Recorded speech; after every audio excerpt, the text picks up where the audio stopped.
Hello friends, welcome to my channel room and test. বন্ধুরা, আজকে আমি দেখাবো কি করে খুব সহজে ইলিশ মাছ ভাজা করা যায়। ইলিশ মাছ ভাজতে গেলে অনেক সময় দেখেছি ভেঙে যায়, কিন্তু আমি এমনভাবে শেখাবো এইভাবে করলে কিন্তু কখনোই ইলিশ মাছ ভাঙবে না। প্রথমে প্যান আর ফ্রাইং প্যান কিংবা কড়াতে সর্ষের তেল দিয়ে দাও। সর্ষের তেল দেখো পুরো হয়ে যাবে, মানে ধোঁয়া উঠবে। এই রকম একটা অবস্থাতে আস্তে আস্তে দেখো খন্তির ওপরে আমি মাছটা দিয়ে দিলাম, কারণ তুমি যদি এমনি মাছটা ছাড়ো তেল ছিটকে লাগবে, এবং যেটা মাঝে মাঝেই হয় যে মাছ দিলাম আর মাছের থেকে তেল ছিটকে লাগে। ইলিশ মাছে কিন্তু কখনোই হলুদ মাখাবে না, ইলিশের টেস্টটা চলে যাবে। ইলিশ অলওয়েজ হচ্ছে একদম ডাইরেক্ট হালকা নুন দিয়ে একদম দিয়ে দিতে হবে সর্ষের তেলের মধ্যে, এবং এই সর্ষের তেলটা কিন্তু পুরো ধোঁয়া উঠবে, সেই রকম অবস্থাতে কিন্তু ইলিশ মাছ দেবে। এবং যেরকম আমি দেখালাম, একদম খন্তি অথবা ফ্ল্যাট যদি হাতা হয় তো সেটার ওপরে মাছটা দিয়ে আস্তে আস্তে তেলে ছেড়ে দিতে হবে।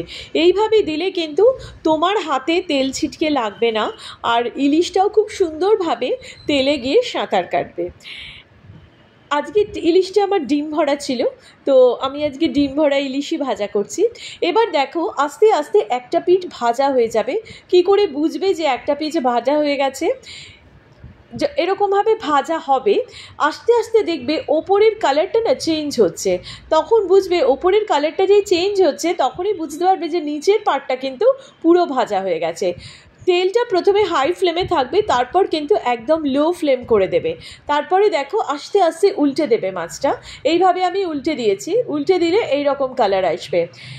বারবার বলছি, অনেকেই ইলিশ মাছ নুন হলুদ মাখিয়ে ভাজে, সেটা করো না, কারণ হলুদটা দিলে ইলিশের যে একটা সুন্দর ফ্লেভার, মানে বেশ একটা স্মেল, হলুদের জন্য ওই স্মেলটা কিন্তু চলে যায়। ওই জন্য ইলিশ মাছে কিন্তু কখনোই হলুদ মাখাবে না, বিশেষ করে ইলিশ ভাজার ক্ষেত্রে।